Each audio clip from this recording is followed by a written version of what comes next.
You've felt it before. That moment where everything clicks. You wake up early, you're drinking water, you've got a plan written out, you're telling yourself this time is different. You feel unstoppable. Like something in you finally switched on. Day 1 goes perfect. Day 2 still good. Day 3 you're already slipping. And by day 4 you're back on the couch, back on your phone, back to the exact version of yourself you were trying to escape. And the worst part isn't that you failed. The worst part is that you knew it was coming. Somewhere in the back of your mind you've always known. Because this isn't the first time. This is the 10th time. The 20th time. You've restarted so many times that starting over doesn't even feel exciting anymore. It just feels like the thing you do before you quit again. So today we're going to talk about why that happens. Not to make you feel bad, but because nobody ever actually explained the real reason. And until you understand it, nothing changes. It's a Sunday night. You've just watched something, maybe a video, maybe a documentary, maybe you saw somebody your age doing something with their life that made you feel like you were falling behind. And something ignites in you. You open your notes app. You start writing a plan. Sleep schedule. Workout routine. No more wasting time. You feel this energy in your chest that you haven't felt in months. You think, I just needed to want it bad enough. And now I do. Monday morning, the alarm goes off early. You actually get up. You feel proud of yourself before 8 a.m. You do the thing you said you were going to do. You go to sleep that night feeling like a different person. Tuesday, almost the same. Maybe slightly less energy, but you push through it. You tell yourself this is the grind. This is what it takes. Wednesday comes. And something's different. The feeling from Sunday night is gone. Not faded, gone. And without that feeling, nothing makes sense anymore. Why are you doing this? What was the point? The plan you wrote doesn't feel exciting anymore. It feels like homework. And slowly, without even making a conscious decision, you just stop. By Thursday, you're back to normal. And you feel something that's worse than failure. You feel familiar with failure. Like this is just who you are. But here's what I need you to understand. That's not who you are. That's how your brain is wired. And there's a difference. Here's what nobody tells you about motivation. Motivation is not a resource. It's not something you have or don't have, like talent or money.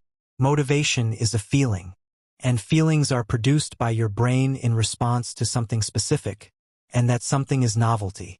When you made that plan on Sunday night, your brain released dopamine. Not because you accomplished anything, but because you imagined accomplishing something. The idea of a new version of you felt exciting and new. And dopamine is your brain's way of saying, go after that. Felt like fuel. But it wasn't fuel. It was a preview. And previews don't last. By day 3, the idea isn't new anymore. Your brain has already processed it. The novelty is gone. And so the dopamine drops. And when the dopamine drops, the motivation disappears with it. Not because you're weak. Because that's literally how the chemical works. Now here's where it gets important. Most people, when the feeling drops, interpret that as a sign. They think, I must not really want this. If I wanted it bad enough, I'd still feel motivated. So they wait. They wait for the feeling to come back before they continue. And while they're waiting, days pass. Weeks pass. And then something new comes along. A new idea, a new plan, a new Sunday night, and the cycle resets. This is called the motivation trap. And almost everyone is stuck in it. The trap works like this. You only act when you feel motivated. But motivation only comes when something feels new. So you keep needing new starts to generate new feelings to take new action. And you never actually build anything because building requires doing the same thing long after it stopped feeling exciting. The people you look at who seem consistent, they're not more motivated than you. They just stopped waiting for the feeling. There's a reason this problem is worse for your generation than any generation before it. Your brain is being trained every single day to expect instant reward. You open an app and there's something entertaining within seconds. You feel bored and there's always something to fix it immediately. Every time that happens, your brain's threshold for discomfort gets higher. It starts to expect that if something isn't rewarding right now, it's not worth doing. Discipline requires the opposite. Discipline requires you to do something that feels pointless in the moment and trust that it pays off later. But your brain has been trained to reject that, to flag it as unnecessary. to find something easier. So you're not just fighting laziness. You're fighting months, maybe years, of conditioning that has literally rewired how your brain processes delayed reward. That's not an excuse, but it's the truth. And knowing that matters because you stop blaming your character and start addressing the actual problem. So what do you actually do with this? The first thing is the hardest. You have to accept that the feeling is never coming back, at least not consistently. Stop waiting for motivation to return before you continue. It won't. Not the way it felt on day one. That version of the feeling was a one-time offer. What comes after it is something quieter. Something that doesn't feel like motivation at all. It just feels like doing the thing anyway. That's discipline. And it feels nothing like what you imagined it would. It's not dramatic. It's not energizing. It's boring. It's doing something when every part of you would rather not. And the only way to get there is to decide in advance, not in the moment. Here's what that actually looks like. Before the feeling drops, you make a commitment to a minimum. Not a goal. A minimum. A goal is, I'm going to work out every day.